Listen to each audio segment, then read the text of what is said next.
नमस्कार, मैं अशोक कुमार पांडे और स्वागत है आपका टीसीएच पर। दिल्ली की जो उत्तर पूर्वी लोकसभा सीट है, नॉर्थ ईस्ट लोकसभा सीट है, वो एक नेशनल बहस का हिस्सा बन गई है, राष्ट्रीय बहस का हिस्सा बन गई है, हॉट सीट हो गई है। कारण यह है कि इस पे दो ऐसे लोग चुनाव लड़ रहे हैं जो राजनीति से अलग भी काफी चर्चित हैं, काफी ज्यादा जिनकी बातें होती रहती हैं, जिनके वीडियोस लगातार आते रहते हैं। कभी ट्रोलिंग होती है, कभी तारीफ होती है, कभी कुछ तो कभी कुछ। भारतीय जनता पार्टी की तरफ से हैं मनोज तिवारी, जो भोजपुरी फिल्मों के स्टार रहे हैं, भोजपुरी फिल्मों के सिंगर रहे हैं और 2 बार से इस लोकसभा का प्रतिनिधित्व कर रहे हैं। तो कांग्रेस ने यहां पर तमाम सारे कयासों को किनारे करते हुए कन्हैया कुमार को टिकट दिया। कन्हैया कुमार काफी युवा हैं, जवाहरलाल नेहरू यूनिवर्सिटी जेएनयू के प्रेसिडेंट रहे हैं और उसके बाद लगातार चर्चा में रहे। जब उनकी गिरफ्तारी हुई, फिर रिहा हुए, उनके ऊपर आरोप लगे, उसके बाद बेगूसराय से उन्होंने अपनी पार्टी सीपीआई की तरफ से चुनाव लड़ा। बड़ा जबरदस्त वहां पे प्रचार हुआ, देश भर से एक्टिविस्ट, कलाकार, सारे लोग पहुंचे, खूब प्रचार हुआ। हालांकि वो चुनाव जीत नहीं पाए और उसके बाद सीपीआई से उनकी ऐसी अनबन हुई कि कांग्रेस में शामिल हो गए। कांग्रेस में स्टार वाला दर्जा है उनका, देश भर में घूमते हैं, भाषण देते हैं, जहां भाषण देते हैं जबरदस्त भीड़ इकट्ठा होती है, तालियां बजती हैं, उनके क्लिप वायरल होते हैं। ये सारा कुछ आप अच्छी तरह से जानते हैं। कन्हैया कुमार के ऊपर आप जानते हैं कि देशद्रोही होने की बात लगातार, खास तौर पे जो आईटी सेल है, बीजेपी का जो आईटी सेल है, वो लगातार इस तरह के वीडियो, इस तरह की चीजें चलाता रहता है, जिससे उस तरह का आरोप लगता रहे। कहा जाता है कि जेएनयू में उन्होंने कुछ नारे लगाए थे, जबकि कहीं ये प्रूव नहीं हो पाया, कोई क्लिप नहीं है। और कई लोगों ने जो उस समय वहां पर थे, उन्होंने कहा कि उस भीड़ में कन्हैया नहीं था जहां ये कथित नारे लगे थे। उसके बावजूद कन्हैया के साथ वो टैग चिपका हुआ है। कन्हैया जहां जाते हैं उनके ऊपर इस तरह की बातें होती हैं, टुकड़े टुकड़े गैंग के हैं, फला हैं, ढिमका हैं, वगैरह वगैरह। अब जब कांग्रेस ने उनको दिल्ली से टिकट दिया, नॉर्थ ईस्ट दिल्ली से टिकट दिया, तो ये सारा कुछ दोबारा पलट के आना तो था ही। लेकिन कल जब उन्होंने पर्चा भरा है, उसके बाद मनोज तिवारी का एक बयान आया है। अब मनोज तिवारी का वो बयान काफी हंसाने वाला बयान है। वैसे तो मनोज तिवारी वैसे भी काफी हंसोड़ व्यक्ति हैं। जब कोविड का टाइम चल रहा था तो एक वीडियो वायरल हुआ था जिसमें 4-5 भारतीय जनता पार्टी के नेता बैठ के खाना वाना खा रहे हैं। वहां मनोज तिवारी ने जिस तरह की बातें की थी, उसको सुन के हंसी भी आ सकती है, दुख भी हो सकता है, लेकिन उनकी फिल्में, उनके गाने, उनके ठुमके, खास तौर पे जो ट्विटर पे वायरल होते रहते हैं, फिल्में तो मैंने नहीं देखी हैं, उनको देखकर हंसी कम आती है, चिढ़ ज्यादा होती है, लेकिन स्टार तो वो है ही। तो कल एक प्रेस कॉन्फ्रेंस में थे वो। प्रेस कॉन्फ्रेंस में उनके साथ नए नए भारतीय जनता पार्टी में शामिल हुए मनीष कश्यप थे, जिनके ऊपर देशद्रोह का केस था, जो जेल में गए थे, काफी टाइम तक जेल में रहे, जेल से बाहर निकले, बाकायदा उनके ऊपर केस है, केस अभी हटा नहीं है। वो मनीष कश्यप बगल में बैठे हुए थे, मनोज तिवारी जी बोल रहे थे और क्या बोले, सुन लीजिए। आज कन्हैया कुमार ने नॉमिनेशन किया। उनका विधिवत था कि ये 11 बजे रैली निकलेगी, ये जाएगा, पोस्टर छपेगा।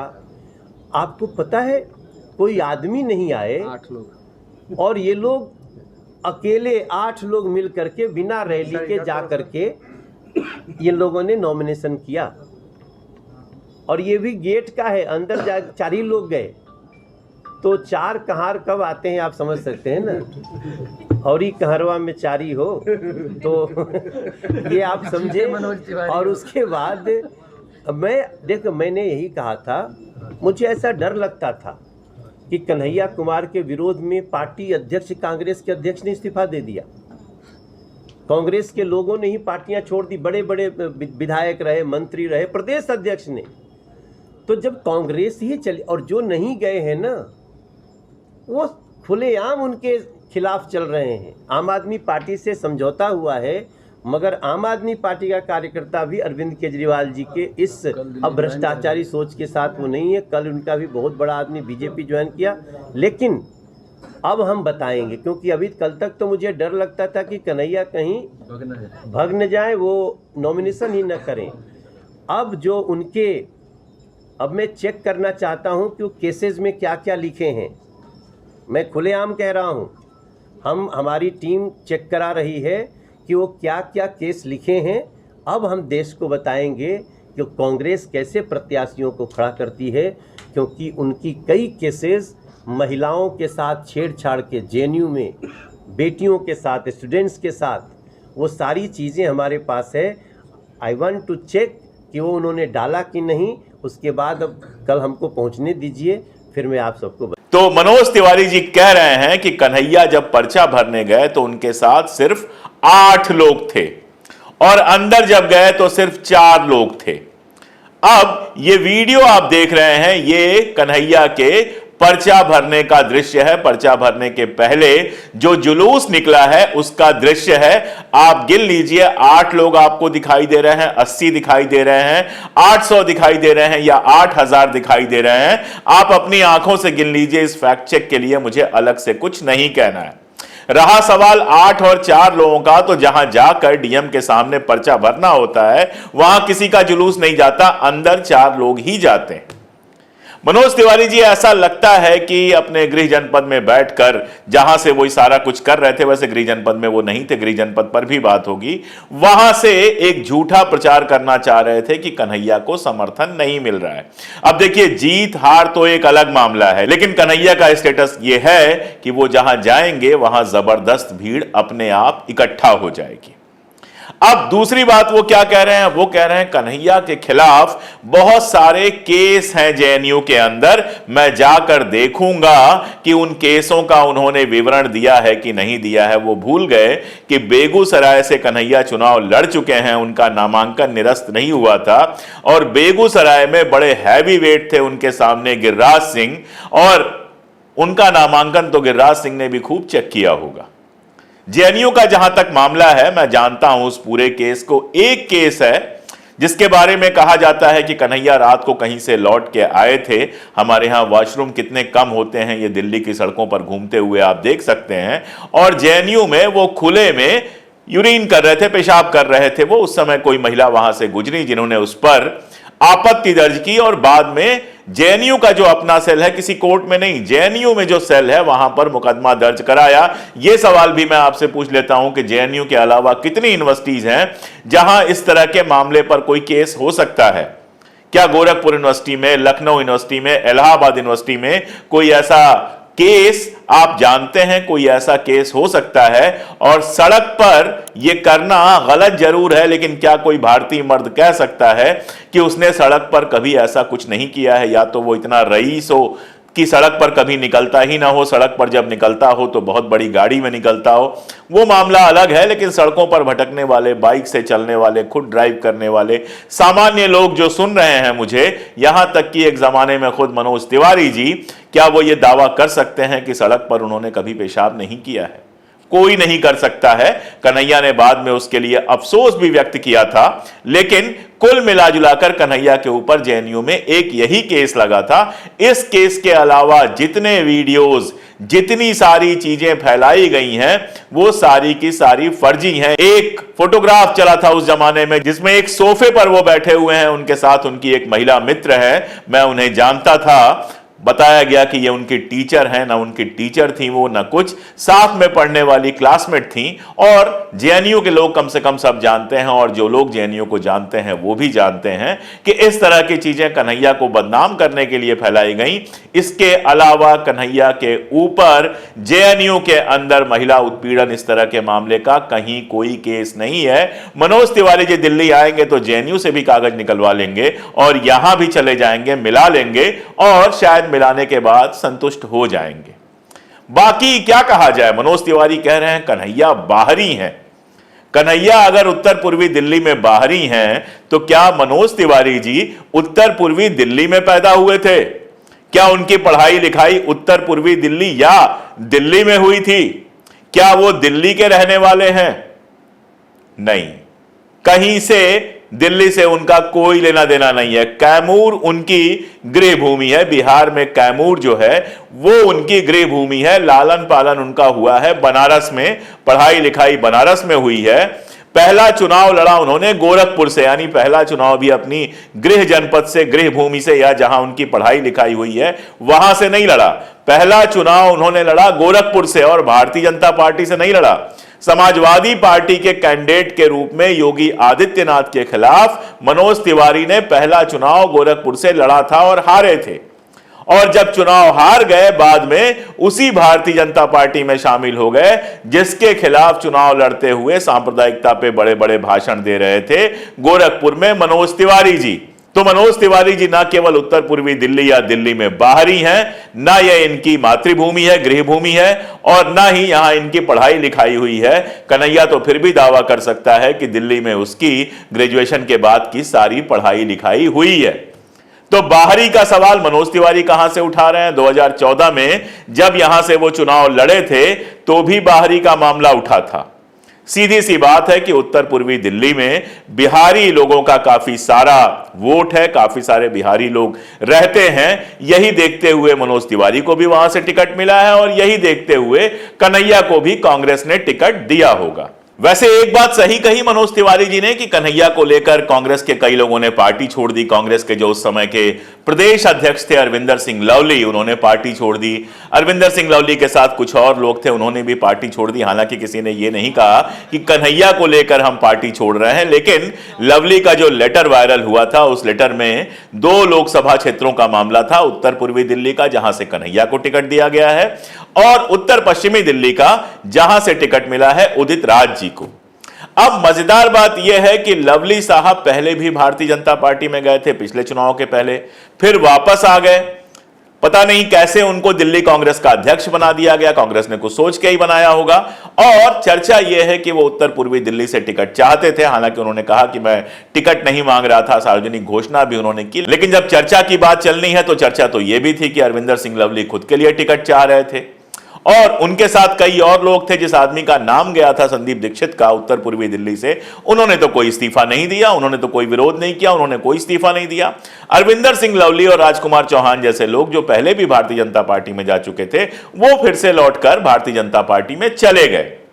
तो ये दल बदल तो चलता रहता है। उदित राज जी भारतीय जनता पार्टी के एमपी थे, फिर उनको टिकट नहीं मिला, पिछला चुनाव वो लड़े नहीं, कांग्रेस में आ गए, पिछले 5 साल से कांग्रेस में है, लगातार काम कर रहे हैं। अब अच्छे कैंडिडेट हैं कि नहीं है ये कोई नहीं जानता। हालत यह है कि जो लोग कांग्रेस छोड़कर बीजेपी में आए उनको दूसरे दिन टिकट दे दिया गया। कितने लोगों का मैं नाम गिनाऊं? ज्योतिरादित्य सिंधिया तो कांग्रेस से ही गए थे ना, तुरंत राज्यसभा में आपने भेज दिया। तो ये जो दल बदल की बात आप कर रहे हैं, ये दल बदल कहां नहीं होता है, ये हर जगह होता है। हो सकता है कांग्रेस की लोकल यूनिट में कन्हैया को लेकर थोड़ी नाराजगी हो, इसमें कोई दिक्कत नहीं है। आपको लेकर बात की आम आदमी पार्टी को कि आम आदमी पार्टी के कार्यकर्ता भी कन्हैया को वोट नहीं देंगे। देखिए दिल्ली का मामला बहुत साफ है कि आम आदमी पार्टी और कांग्रेस की दोस्ती बहुत रियल किसी को नहीं लग रही। कारण यह है कि कांग्रेस के खिलाफ ही अभियान चलाकर आम आदमी पार्टी स्थापित हुई है। और आम आदमी पार्टी में तो एक जमाने में यहां तक हुआ है कि विधानसभा में जिन लोगों ने केजरीवाल को वोट दिया, उन्हीं लोगों ने लोकसभा में जाकर बीजेपी को टिकट दिया। आप बताइए, जिसके पास 60 से ज्यादा सीटें विधानसभा के अंदर हो, वो लोकसभा में केवल 2 सीटों पर दूसरे नंबर पर आता है। 5 सीटों पर आम आदमी पार्टी पिछले बार तीसरे नंबर पर थी। तो जाहिर सी बात है कि जिन लोगों ने विधानसभा में आम आदमी पार्टी को टिकट दिया था, उन लोगों ने लोकसभा में या तो कांग्रेस को वोट दिया या फिर भारतीय जनता पार्टी को वोट दिया, आम आदमी पार्टी के उम्मीदवार को वोट नहीं दिया। तो यह बिल्कुल संभव है कि आम आदमी पार्टी के जो लोग पिछली विधानसभा में केजरीवाल को वोट दे चुके हैं, उनमें से कुछ लोग फिर से भारतीय जनता पार्टी को या मनोज तिवारी को वोट दें। लेकिन उसके लिए कन्हैया वजह नहीं हो सकते। उसके लिए क्या वजह है वो आप अच्छी तरह समझते हैं। जब तक केजरीवाल या फिर मनीष सिसोदिया या फिर सत्येंद्र जैन या संजय सिंह की गिरफ्तारी शुरू नहीं हुई थी, जब तक ये सीधी लड़ाई शुरू नहीं हुई थी, तब तक बहुत सारे लोग आम आदमी पार्टी को भाजपा की बी टीम भी कहते थे और आम आदमी पार्टी भी भाजपा पर सीधे हमला करने से बचती थी। आपको अच्छी तरह से याद होगा कि जम्मू कश्मीर को जब 2 हिस्सों में बांटा गया और वहां से 370 हटाई गई, तो सबसे पहले जाकर समर्थन किया था अरविंद केजरीवाल जी ने। तो जाहिर तौर पर आम आदमी पार्टी से बहुत निचले स्तर पर, कार्यकर्ता के स्तर पर या समर्थक के स्तर पे ऐसे लोग भी जुड़े हो सकते हैं जिनको भारतीय जनता पार्टी की विचारधारा से कोई बड़ी दिक्कत ना हो। अब ऐसे लोग अगर कन्हैया को नहीं देते हैं वोट, तो इसके लिए क्या किया जा सकता है? आखिरी बात कन्हैया के ऊपर देशद्रोह के इल्जाम की, कन्हैया के ऊपर टुकड़े टुकड़े गैंग का होने के इल्जाम की। लद्दाख को आप अच्छी तरह से जानते हैं। लद्दाख में जो भारतीय जनता पार्टी के एमपी थे उनको इस बार टिकट नहीं मिला। टिकट ना मिलने के बाद उन्होंने पार्टी छोड़ दी और जब पार्टी छोड़ दी तो अब कांग्रेस के टिकट पर वो चुनाव लड़ रहे हैं। उनके ही घर का वाकया है, मीडिया के राहुल कंवल गए हुए थे उनका इंटरव्यू करने के लिए। उनकी पत्नी साथ में बैठी थी जो कन्हैया की क्लासमेट थी और जेएनयू में पढ़ी हुई थी। उन्होंने बाकायदा नेशनल चैनल पर यह कहा कि जब ये नारे लग रहे थे तब कन्हैया वहां पर था नहीं। तो जब कन्हैया वहां पर था ही नहीं तो वो नारे कहां से लगा सकता है, नंबर 1।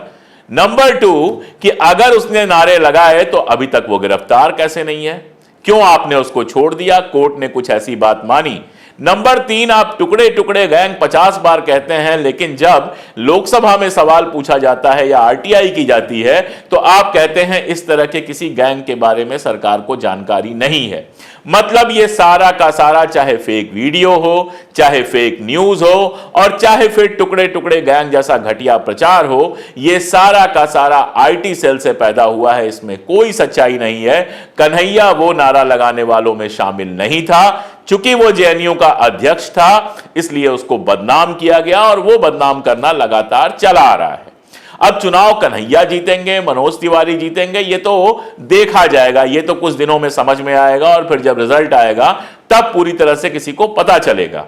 लेकिन चुनाव जीतने के लिए मनोज तिवारी जिस तरह से झूठ बोल रहे हैं, जिस तरह से कह रहे हैं कि सिर्फ 8 लोग गए थे, जिस तरह से कह रहे हैं कि जेएनयू में उसके ऊपर बहुत सारे मुकदमे हैं, जेएनयू में मुकदमे नहीं होते, जेएनयू में जो केस होते हैं वहां पे एक ग्रीवांस सेल है, वहां पर केस होता है। मैंने आपको बताया कि उसमें एक केस है और उस केस के बारे में भी मैंने आपको बताया कि वो कैसा केस है। यानी यहां भी मनोज तिवारी बिल्कुल झूठ बोल रहे हैं। अब आदमी झूठ 2 ही परिस्थितियों में बोलता है। पहला तो ये कि उसके पास सच में कहने के लिए कुछ ना हो, तो लगता है मनोज तिवारी के पास कन्हैया के लिए कहने के लिए कुछ खास है नहीं। यही चीजें हैं जिस पर वो चुनाव लड़ना चाहते हैं। कोई विकास वगैरह उस तरह का उन्होंने किया नहीं है जिसको क्लेम करके वो चुनाव जीत सकें। दूसरी बात यह कि आप जानते हैं कि नॉर्थ ईस्ट दिल्ली में जबरदस्त दंगे हुए थे, धार्मिक पोलराइजेशन है, तो शायद वो इसी धार्मिक पोलराइजेशन को बढ़ाने की कोशिश कर रहे हैं। आईटी सेल भी अपनी तरफ से पूरी कोशिश कर रहा है। उसका कन्हैया का एक फेक वीडियो वायरल किया गया जिसमें दावा किया गया कि कन्हैया कह रहा है कि सबको मुसलमान बन जाना चाहिए। फैक्ट चेकर्स ने बताया कि वो पूरी तरह से फर्जी वीडियो है। शायद यही कारण था कि कल कन्हैया ने जब अपना नॉमिनेशन किया तो बाकायदा पूजा पाठ करके किया, सभी धर्मों के जो प्रमुख होते हैं उनको बुलाया। उसमें इस्लाम से भी थे, उसमें क्रिश्चियनिटी से भी थे, उसमें सिख धर्म से भी थे, हिंदू धर्म से भी थे। वो शायद सबको संदेश देना चाह रहे हो कि मैं हिंदू तो हूं लेकिन मैं सभी धर्मों को सम्मान देता हूं। यही कांग्रेस की नीति है, यही हमारे संविधान की नीति है। तो एक कारण तो यह हो सकता है कि मनोज तिवारी के पास झूठ फैलाने के अलावा कोई और चारा ना हो, और दूसरा कारण यह हो सकता है कि शायद कन्हैया के आने से मनोज तिवारी थोड़ा घबरा गए हों और घबराहट में सच और झूठ का जो फर्क होता है वो भूल गए हों। और फिर जब बगल में मनीष कश्यप जैसे लोग बैठे हों जिनके ऊपर फर्जी खबरें फैलाने का आरोप है, जिसके आरोप में वो जेल गए थे, तो फिर शायद उनके असर में आप सच से ज्यादा फर्जी खबरों पर भरोसा करने लगते हैं। मनोज तिवारी जी 2 बार के एमपी हैं, वहां पर अपने काम पर लड़ते तो बेहतर होता, लेकिन लगता है कि ये सारा चुनाव जो उत्तर पूर्वी दिल्ली का होना है, मनोज तिवारी वर्सेस कन्हैया कुमार, उसमें इस तरह की मसालेदार चीजें ज्यादा होंगी, कामकाज पर बात कम होगी। तो जैसे जैसे ये चुनाव आगे बढ़ेगा इस तरह की मसालेदार खबरें आती रहेंगी, झूठ बोले जाते रहेंगे। कोशिश करूंगा कि जो झूठ हो उसका सच मैं अपने यहां आपको बताऊं। अगर आपको लगता है ये जरूरी है तो इस वीडियो को दूर तक पहुंचाइए, हमारी ताकत बनिए। हम लगातार अपना काम करते रहेंगे, आप अपना सहयोग बनाए रखिए। आज के लिए इतना ही, बहुत शुक्रिया।